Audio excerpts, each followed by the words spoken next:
इन्होंने जितनी भी सेफ्टी के वो सारी चीज़ें बताई कि ये, तो वो मोस्टली आपको नहीं लगा कि वो हमारे लिए ज़्यादा थी और इन लोगों के लिए इनके इनिशिएटिव्स पे ज़्यादा है, तो आप सेटिस्फाइड हैं कि एक्चुअली जो उन्होंने सेफ्टी का वो बताया दैट वाज जनरल, जो आई थिंक हर पुलिस मीट में दे टेल अस कि ताला मत बदलो, ये मत बदलो, ये मत करो, वो मत करो। मुझे नहीं लगता आज तक आई थिंक वो सब कुछ सक्सेसफुल रहा है।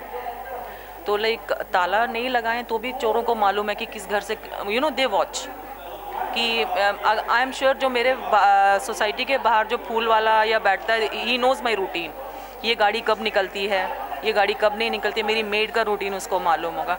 सो वो सब आई डोंट थिंक वो सब सेफ्टी में इतना बड़ा हमें हेल्प करने वाला है। तो basically what we need is हमारे सिविल सोसाइटी को थोड़ा सा, सिविल सोसाइटी को वो डर निकालना है जो हम लोग एक दूसरे को हेल्प करने से डरते हैं।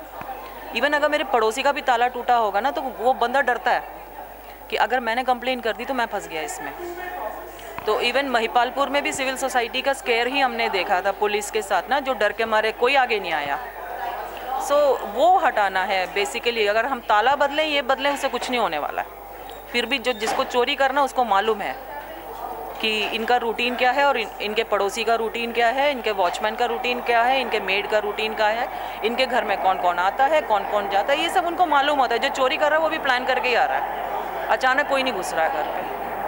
तो ये जो द्वारका में मतलब कि बहुत आइसोलेटेड एरिया है एक तो ये है ना, तो यहाँ पे साउथ और साउथ वेस्ट को अगर हम लाएं तो अराउंड 100 से ज़्यादा रेप केसेस की अगर हम बात करें तो वो ज़्यादा है। तो अभी नेचुरली है कि मतलब थोड़ा सा ज़्यादा लोग जागरूक हो रखे हैं, क्योंकि रिसेंटली जो केस हुआ बहुत ऑड हुआ था, उसके बावजूद सारी चीज़ें हो रही हैं। तो आपको लगता है कि पुलिस कुछ हेल्प करेगी इसमें?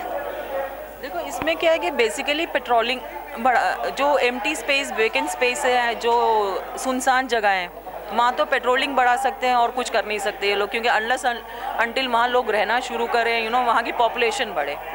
जैसे मेट्रो स्टेशंस का मुझे बच्चों ने ये बताया, मेट्रो स्टेशन से कैसे उनको फॉलो किया जाता है। तो ये सब वो रेगुलर करने वाले हैं। ये सब ये नहीं है कि बंदा एक दिन कर रहा है, क्योंकि मेरी ऑफिस असिस्टेंट को 3 दिन किसी ने फॉलो किया, तब उसने जाके मुझे बोला। इमीडिएटली मैं गाड़ी लेके उसके साथ गई थी, बट हमें वो बंदा मिला नहीं। तब तक आई एम श्योर वो बंदा अगले स्टेशन तक चला गया होगा सो जब तक पुलिस अपना वहाँ प्रेजेंस वो नहीं करेगी, जब तक लोगों को पता नहीं चलेगा कि यहाँ रेगुलर पेट्रोलिंग हो रहा है और सीरियस पेट्रोलिंग हो रही है, नॉट लाइक कि बैरिकेड लगा दिया और बंदा बैठ के चाय पी रहा है। और इवन सुनसान जगह में जो बैरिकेड्स हैं, आप रात को आओ, बैरिकेड लगा, हम गाड़ी निकाल के आ रहे हैं, कभी किसी ने मेरे को नहीं बोला लाइट ऑन करो, मुझे गाड़ी के अंदर दिखाओ।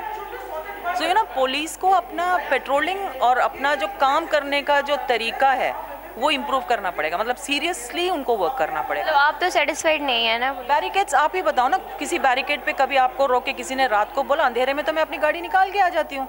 मेरे गाड़ी में कुछ भी हो सकता है, किसी को नजर ही नहीं आएगा। किसी ने नहीं बोला लाइट ऑन करो या दिखाओ। So that's a thing. तो काम तो कर रहे हैं सब जगह बैरिकेड्स है, बट सीरियस वर्क कहीं नहीं हो रहा है। अभी जो रेप केस हुआ उसमें जो दिल्ली पुलिस है उस पर भी मतलब सवाल खड़े किए गए थे, और रिसेंटली इन्होंने कहा कि वहाँ पे कुछ बच्चे थे जो गालियाँ दे रहे थे और ये सारी चीज़ें भी हमारे साथ बहुत बुरा हुआ था। दैन इन्होंने, तो आपको लगता है कि वो वैलिड पॉइंट था कि मतलब? देखो पॉइंट्स वैलिड नहीं था, बिकॉज जो विजय चौक में और जंतर मंतर में हुआ that was more of A mob frenzy. पहले 2-3 दिन आराम से हुआ था और सारे रैलीज, जब एक दिन जब गुंडा एलिमेंट्स आए तब जाके सिचुएशन बिगड़ा था। तो वहाँ पे भी आई थिंक अगर पुलिस सोच समझ के वो करती तो they could have controlled it, but वहाँ पे तो मालूम नहीं एक्चुअल वो क्या हुआ है। बट आई एम श्योर कि गुंडा एलिमेंट्स का वो था, एंड एंड मॉब फ्रेंजी होता है, अगर एक ने मारा तो ऑटोमेटिकली इट गोज ऑन, उसमें तो वी कांट कंट्रोल। एंड आज के दिन यहाँ पे उसको उठाना तो खैर वो तो अलग बात थी। ये जो केस हुआ है इसके बाद आपको ये लगता है कि मतलब लड़कियां ज़्यादा सेफर हैं, या फिर जो फैमिलीज़ है वही ज़्यादा सेफ करने की कोशिश करेंगी कि तुम बाहर मत जाओ? मतलब मुझे लगता है कि उनके लिए रेस्ट्रिक्शंस थोड़ी ज़्यादा हो जाएंगी। बट रेस्ट्रिक्शंस का नहीं है। देखिए दिसंबर 16 को ये हुआ है, उसके 15 डेज़ के अंदर आई थिंक 17 रेप्स रिपोर्ट हुए हैं, या 17 डेज़ में 15 रेप्स रिपोर्ट हुए, I don't remember the exact numbers. तो वो कुछ कहीं कम नहीं हुए हैं। Maybe with media attention more of the cases are coming out. और एज़ फार एज गर्ल्स का सिक्योरिटी इज़ कंसर्न, वो वैसे के वैसे ही है, उसमें कोई चेंज नहीं आया है।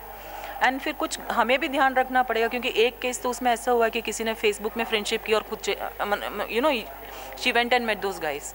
सो दोनों तरफ से हर चीज़ को हमें घर में भी उसमें भी सब में ध्यान रखना पड़ेगा। बट फिर ये कहना कि they are more safer now because वो इंसिडेंट के बाद, तो ये तो मैं नहीं मानती।